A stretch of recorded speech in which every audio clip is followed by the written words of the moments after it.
Hello, I'm Roberta Winters, President of the League of Women Voters of Radnor Township.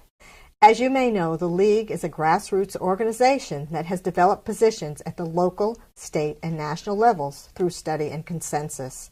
One of our positions that becomes increasingly more important each day is regarding gun violence. At the national level, our position calls for the regulation of firearms and the support of licensing procedures for gun ownership by private citizens to include a waiting period for background checks, personal identity verification, gun safety education, and annual license renewal. Several of our League members have worked in leadership capacities in a variety of groups specifically advocating for reform at the local, state, and national levels. However, legislative change, as we know, in this area has been painfully slow. While our heads often dictate change through study, our hearts are often more powerful instigators. Having heard Mab Rongione at a recent event sponsored by the Radnor Residents for Gun Safety, my heart was moved. Thus, I have asked her to share with you today. Mab, welcome to Radnor Studio 21. I'm delighted you're able to be here to join us today. Can you tell the audience a little bit about yourself? Well, I'm a senior at Radnor High School just down the road. I love doing theater stuff like this. I'm in an improv club at my school, and I do the fall play every year. And I help out with the musical. I don't really sing, but I just love being a part of theater stuff. It's one of my favorite hobbies that I do. Well, what prompted you to write a monologue? Well, we were performing them for our theater class, and we had to find one, and I was looking at different monologues that were about school shootings, and they just kind of inspired me to write my own, and my theater teacher told me I could perform the one that I wrote instead of one I found. So, well, Mab, I'd now like you to take a few deep breaths and get in the mood for portraying what I think is an amazing person that I believe will give all of us pause to ponder about our futures.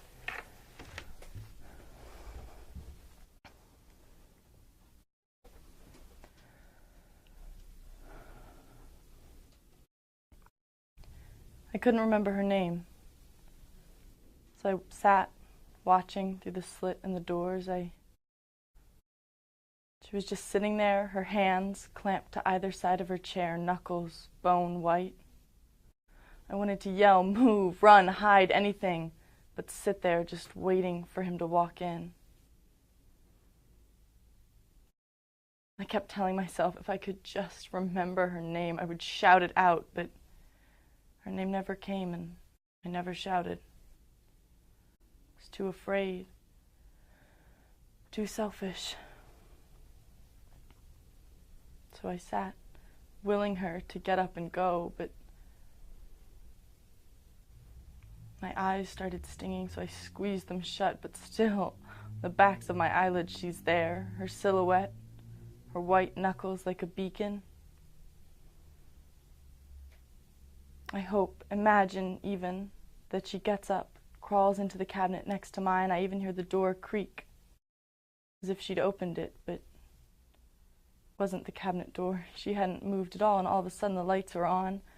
Someone's come into the room. I think maybe it's the police. I think maybe it's over, so I open my eyes, and that's when it hits me. Jessica Lawson. Her name was Jessica Lawson. Try to move on, try to get past it, but how can you? When every breath, every moment is stolen. Stolen from a girl I didn't save, I didn't even try. My friend's therapist will tell me it's not my fault. I didn't kill that girl, but they don't know. They weren't there. They didn't watch a girl die and do nothing. They didn't watch a girl vulnerable for minutes before her death and do nothing. And I feel this crushing guilt, but even my guilt is selfish because maybe I didn't save her for a reason. Maybe if he had come into that room looking for blood and she wasn't there, he would have looked harder, and maybe I didn't save her for a reason. And look where it got me. A life I can't bear to live because it's not mine.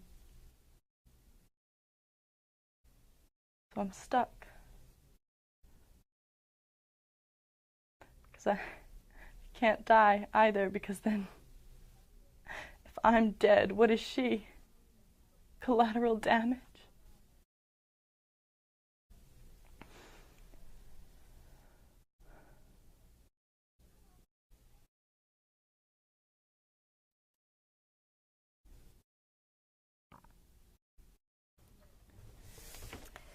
Wow. It was great the first time I heard it, and it was even better the second time, Mab. I have goosebumps from my head to toe. What are you planning to do with this amazing piece? I'm not sure. I'm actually going to film a podcast tomorrow in Philly, so that should be interesting, with the same people who they performed it when it won the writing competition that my theater teacher told me to enter. And then after that, I don't know. I was invited actually to speak at a rally this Sunday. It's the Rally to Remember, and I think it's in Philly. So I think I will also do that, but I don't know. Well, we wish you the best, and we know it will take you places. We thank you for your talents that are making a difference on this issue, and thank you for joining us today. And for those of you in our audience, we hope you will share Mab's work with others. It will be posted on YouTube by Radnor Studio 21 and also on the League website, LWVRadnor.org. We also want to let you know that our legislators in Harrisburg are trying to make a difference to promote school safety. We'll next learn about Safe2Say something and other endeavors. Thank you.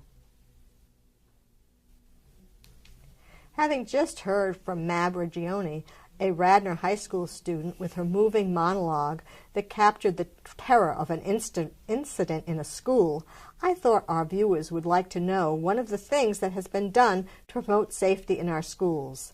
I now have for my guest Dr. Anthony Rybarczyk of the Radnor Township School District, who serves as a Director of Teaching and Learning. Good day, Dr. Rybarczyk. I'm so happy you could join us. Several months ago at a school committee meeting, you talked about a new program mandated by the state called Safe2Say something. Can you tell us about the background of this Safe2Say program? Sure. Thank you for having me, first of all. The Safe2Say something program is an initiative that came out of the Sandy Hook unfortunate series of events that occurred.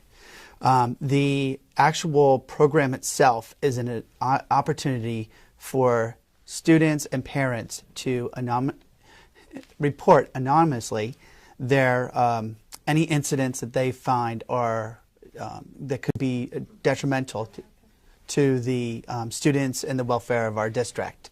So the program itself came out of the district attorney's office, Josh Shapiro, and has been a mandate set across the state for all high schools and middle schools to train students in the process of how to report an anonymous tip. And this is done through either a phone call, a text, or through an email.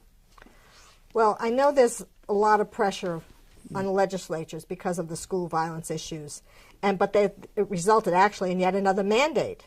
So the school district, whether they like it or not, has to do this. So hopefully it will make a difference.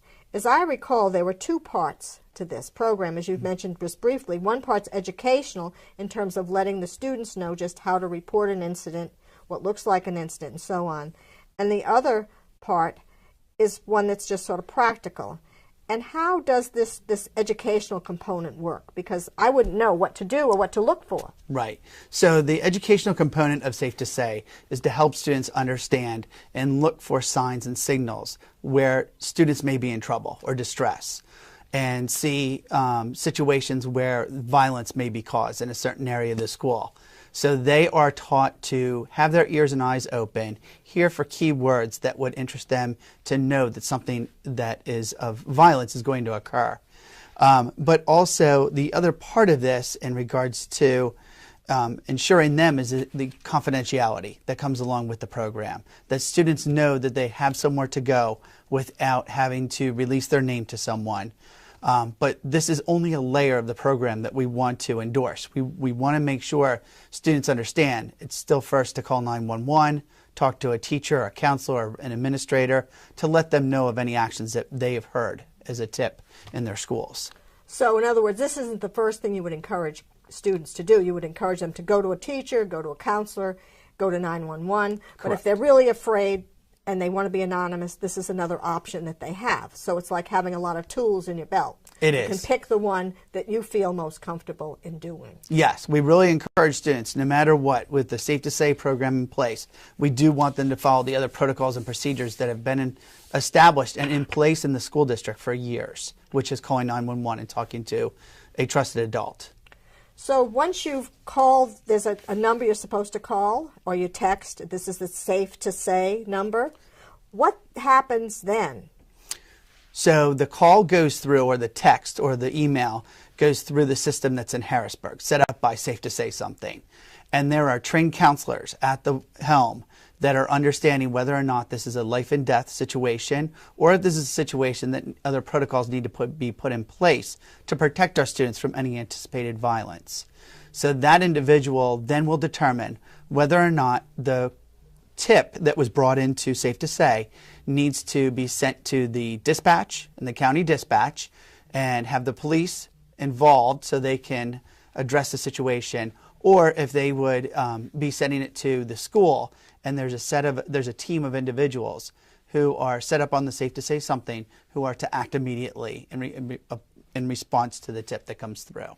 So basically they look at these trained people in the Attorney General's office, review all the tips that have been sent in, they decide how serious they are, and then have a variety of options they use to address the significance of the tip that they hear, yes, or see, or read. And they divide the tip into a life-threatening situation or non-life-threatening situation.